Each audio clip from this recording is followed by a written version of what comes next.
Start by saying Happy Father's Day to all the fathers out there. I hope you have an amazing day. I hope you have fun, make some memories. And don't forget, keep being an awesome dad. That is what it is all about on Father's Day. Folks, we got to talk about something I honestly never thought I would mention. We have to talk about Tom Brady. I am not a Tom Brady fan. He went to a local high school near me called Sarah High School, played St. Francis where I went, and kicked our butts. So I have not been a Tom Brady fan for a long time, but I want to give him a shout out for his Hall of Fame speech. Tom Brady's Hall of Fame speech is a must watch, must listen. Here are just some of the highlights. I strongly suggest you go take a look, because it is everything that I am trying to do on this platform. It is everything that Olivia and I did while building our real estate portfolio, while raising an amazing daughter, having crazy busy careers. Tom Brady's Hall of Fame speech, the highlights that I took. It's hard. You have to do hard things. Life is hard, no matter who you are. There is nothing special about Tom Brady. He simply got up, worked harder than his friends. When his friends were sleeping in, he was working. When his friends were enjoying summer break, he was doing two-a-days. If you want to do something great, you simply need to be consistent and determined. There are no shortcuts. Folks, I keep telling you about a buy box, about focus, about daily discipline, about growing your network of amazing individuals. It is that simple. But because it is that simple and it takes sacrifice, consistency, and determination, most of you, not my audience, but most of the world simply won't do it. They want the easy button. They want six-pack abs in 6 seconds. They want to be millionaires but spend, like crazy. They don't want, it is that simple. You simply have to do what others won't. So again, if you haven't listened to Tom Brady's Hall of Fame speech, I will give you high encouragement to do it. I am not a Brady fan, not a Patriot fan. In fact, I rooted against them in nearly every game that they played. But that was a pretty good Hall of Fame speech, so I highly recommend it. Let's talk about next week. We got some important economic data coming out. Again, we are looking at a world who just had great inflation prints. We went 8 for 8. We had CPI, PPI, month on month, year on year. All 8 of those metrics come in lower than expected. We did get a spike in unemployment, weekly unemployment claims, to a 10-month high. So again, higher unemployment, lower inflation. Could we get closer to a Fed pivot or not? We shall see. More news next week. On Monday, we get Empire State Manufacturing. This is a number that we have to pay attention to. It has been below 50 for several months. Again, is it getting worse? Have we found the bottom? Are we turning around? We also will start to get Fed speeches. Again, they were in a blackout period until they had their meeting. They will now be front and center. There are 2, 7, 9, I count 11 Fed speeches next week. All of them could be market moving. All of them will be interesting. I will be basically eagerly expecting any hints about no cuts in 24, any talk about a softening labor market, and of course, Jerome Powell's surprise admission that the employment numbers could be exaggerated. How about that comment Wednesday? Woo! I think he actually used the word overstated. I would call exaggerated equally the same way. But on Monday, again, Empire State. Tuesday, I think Tuesday is a big deal, retail sales. We are a consumer-based economy.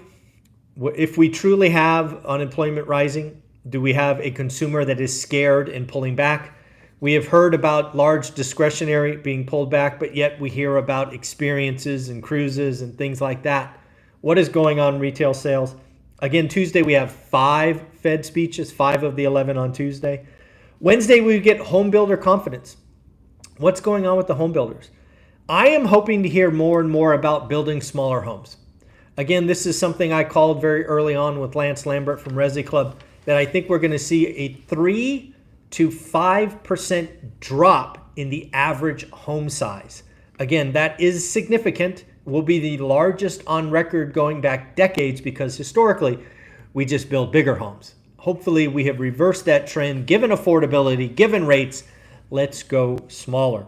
And then on Thursday, we will get weekly claims. Weekly claims is important. Last week, 242,000, 10-month high. Is it a blip or is it a trend or is it getting worse?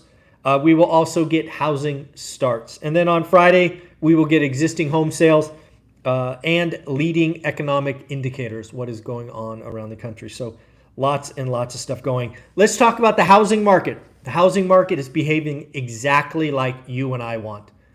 The housing market is slowing down. I got these numbers. Let's see, where'd they come from? I don't remember where they came from. I know they came off Twitter. Competition for the housing market is cooling. We have more listings, higher days on market, given tough affordability. But here are some numbers. 62%, basically 2/3 of homes have been on the market greater than 30 days. It has been a long time since we had roughly 2/3 of homes on the market greater than 30 days. Not to be outdone. 40%, 4 in 10,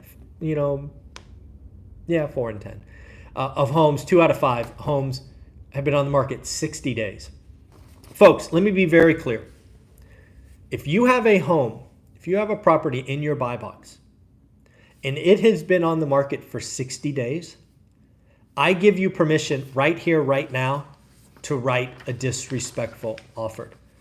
To that end, I want to congratulate someone. So folks, if you've been on my channel for any length of times, you know we have 3 cards. You actually may know we have 2, but we do have 3. We have 1, the golden ticket. Anytime a follower says, hey, I got my first deal and 1 rental at a time, help me, I send you a golden ticket.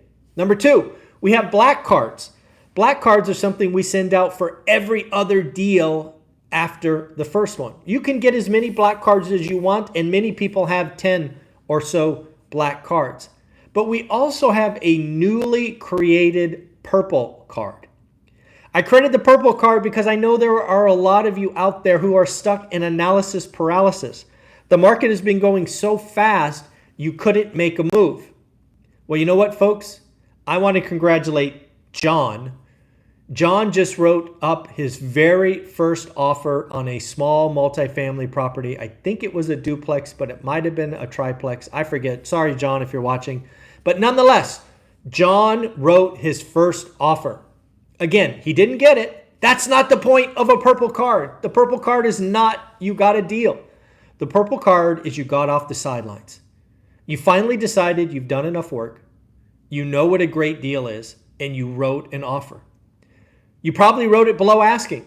You probably got told no, but you know what? You didn't die. You didn't die. So you can do it again. Now, in John's case, we have been communicating because he is in our school community. I've told John privately in a direct message, congratulations. Now follow up once a week. Just because it went pending with someone else doesn't mean it closes. Folks, in a slowing market, I want you to hear this. I want you to feel this. You are going to get your best deals very likely when you are not the highest bidder and you simply follow up. A lot of the deals that we have gotten over the years because we chose to follow up. And trust me, you get into a deal for 2 or 3 weeks and the buyer gets shaky, you are an agent, you are happy to have someone follow up. So again, to be clear, you have a buy box. You found something on the market 60 days. Write a disrespectful offer. And if this is your first offer, you're getting off the sidelines, let me know. And just like John, I will send you a purple card. All right, folks, what else is going on? We do have Broadcom. Again, we asked, hey, who's going to be the next company to do a stock split? NVIDIA was the first, again, 10 for 1. We now have Broadcom standing up saying, you know what? Anything you could do, I could do. They also announced a 10 for 1 stock split. So, hey, if you have Broadcom, you're about to have a lot more of it. Ivy Zelman, Ivy Zelman is out talking about rent. She's talking about rent reaccelerating. Yes, folks, hard to believe. I don't know that I believe it, but hey, Ivy Zelman certainly has a preview across the country that I don't have. She's actually saying that multifamily, aka apartments, is reaccelerating while single family homes are firming. It's actually kind of the reverse of what I'm seeing, but hey, I only know one market and Ivy has access across the country. So we do got to talk about this mythical soft landing. I think every time the Fed goes into a cycle, a tightening to loosening cycle, there's always talk of a soft landing that actually goes hard. That is actually my prediction. If you've been following me for a month or so, you know that I believe the first rate cut will be in November, and the first rate cut will be 50 basis points. Because again, I think the Fed will be late, and they will need to be cutting in a bigger fashion. So again, first rate cut November, and it will be by 50 basis points because they are late. Fed Mester is encouraged by the inflation, but wants a couple of more months. Why is that important? Because, folks, before the election, we have two more Fed meetings. We have July and September. I know there's a lot of talk about September. It is my belief that the Fed does not want to appear as political allies to either party. So they will hold post-election, hence making November, I think it's like November 7th or whatnot, the first cut, but we shall see. Looks like the 10-year note is falling. Again, we've got some encouraging numbers. We will see what happens next week. My question for you is, mortgage rates are already below 7%. I think they came in at the end of Friday at 6.98, just below 7.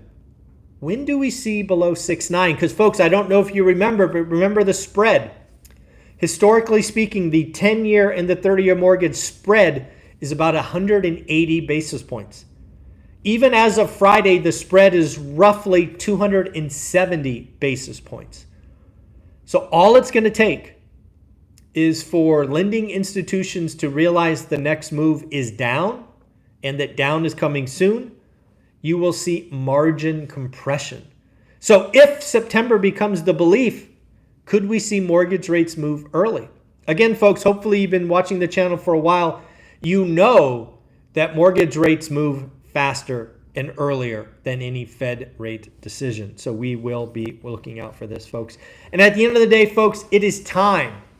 It is time for you to join the One Rental at a Time school community.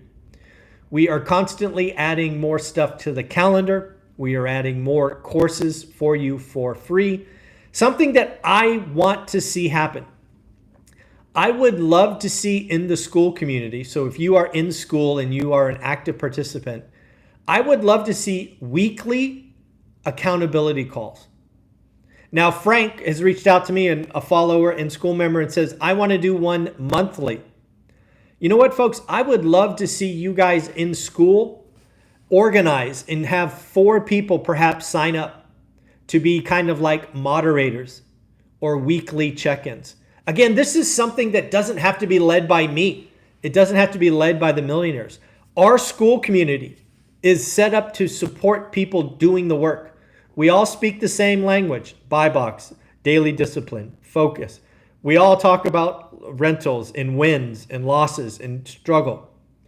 If you are a school member and you would perhaps like to be an accountability leader, please reach out to me in school.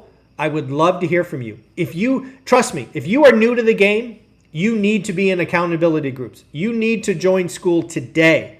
You need to do the work, take the $1,000 boot camp, do the creative financing, but start networking with people that are doing the work.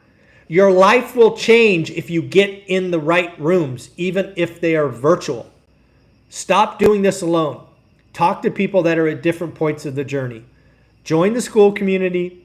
Do the work, introduce yourself, network, and most importantly here, if you would like to lead one of these accountability calls, which I hope are weekly, maybe like Monday at 5 or, Friday at 5, whatever you guys decide to do, I would love to see weekly accountability calls.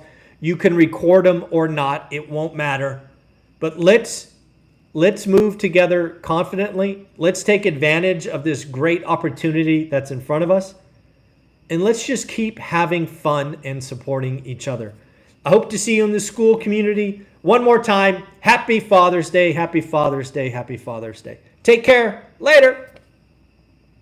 Oops, other button.